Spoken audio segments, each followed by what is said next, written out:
आज राष्ट्रीय पर्यावरण दिन। सगळ्या देशामध्ये त्यानिमित्त कार्यक्रम झाले। कुठे वृक्षारोपण तर कुठे पर्यावरण विषयक परिषदा भरल्या। लोकसभेचे विरोधी पक्षनेते राहुल गांधी यांनी मात्र या दिवसाचं औचित्य साधून एका मोठ्या प्रश्नावर बोट ठेवलंय। त्यांनी निकोबारला दिलेल्या भेटीची एक डॉक्युमेंटरी सोशल मीडियावर शेअर केली। यामध्ये केंद्र सरकारच्या ग्रेट निकोबार प्रकल्पामुळे होणाऱ्या पर्यावरणाच्या कथित हानीवर भाष्य केलंय। बघूया राहुल गांधींचं नेमकं म्हणणं काय आहे, हा प्रकल्प कशासाठी आहे आणि त्यावर सरकारचं म्हणणं काय आहे या special रिपोर्टमध्ये। 145 trees a hectare, which is basically a lie. This forest has 145 trees in a few meters, not a few hectares. The problem is you want to steal 1.5 crore trees, each of which cost 3 lakh rupees, and fund your own little real estate play. The great Nicobar प्रकल्प केंद्र सरकारच्या पुढाकाराने राबवला जात असलेला एकात्मिक विकास प्रकल्प आहे। अंदमान निकोबार द्वीपसमूहात सर्वात दक्षिणेकडे असलेल्या बेटावरती 81,000 कोटींचा हा प्रकल्प प्रस्तावित आहे। या प्रकल्पामध्ये आंतरराष्ट्रीय ट्रान्सशिपमेंट बंदर आणि ग्रीनफील्ड आंतरराष्ट्रीय विमानतळ हे 2 महत्त्वाचे प्रकल्प आहेत।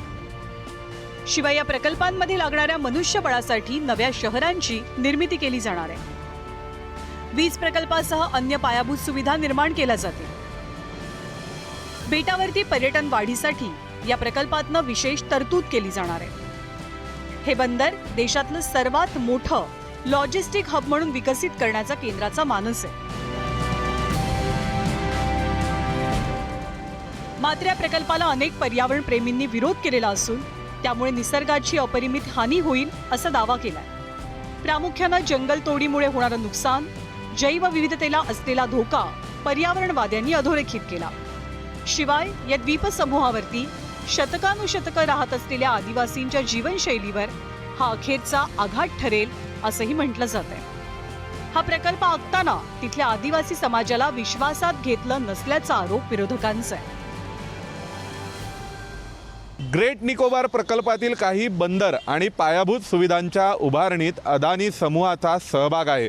त्यामुळे विरोधक या प्रकल्पाचा उल्लेख अदानी प्रकल्प असा करतायत। केंद्र सरकार सांगते त्यापेक्षा कितीतरी जास्त प्रमाणात पर्यावरणाचं नुकसान होईल असा आरोप राहुल गांधींनी केला आहे। People don't realize is when you go around cutting trees, when you go around killing animals, you're actually cutting yourself.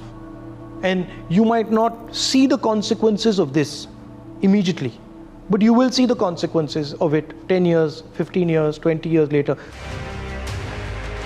मात्र पर्यावरणवादी आणि विरोधकांचे सगळे आरोप केंद्र सरकार आणि केंद्रीय पर्यावरण मंत्रालय सातत्यानं खोडून काढतंय। राष्ट्रीय सुरक्षेच्या दृष्टीनं हा प्रकल्प अतिशय महत्त्वाचा असल्याचं सरकारचं म्हणणं आहे। मोठ्या प्रमाणात जलवाहतूक होणाऱ्या मलक्का सामुद्री धुनीजवळ भारताचं मोठं केंद्र उभं राहील। या भागात नौदलाचं अस्तित्व वाढल्यास चीनच्या वाढत्या प्रभावाला आळा बसेल असाही दावा केला जातोय। यामुळे देशाला स्वतःचं मोठं ट्रान्सशिपमेंट हब मिळेल।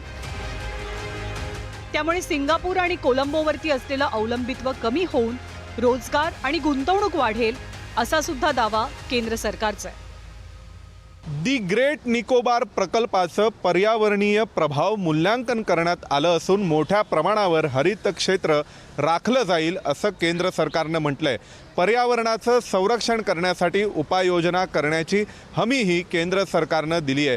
त्याशिवाय स्थानिक आदिवासींच्या हितसंबंधांचं रक्षण केलं जाईल असं आश्वासनही सरकारनं दिलंय। देशाला प्रगतीपथावर न्यायचं असेल तर सर्वांगीण विकास गरजेचा आहेच, पण तो करताना पर्यावरणाची अपरिमित हानी होणार नाही याचीही काळजी घ्यायला हवी। आणि हा सुवर्ण मध्य साधण्याची जबाबदारी अर्थातच सरकारची आहे। ब्युरो रिपोर्ट, ABP माझा।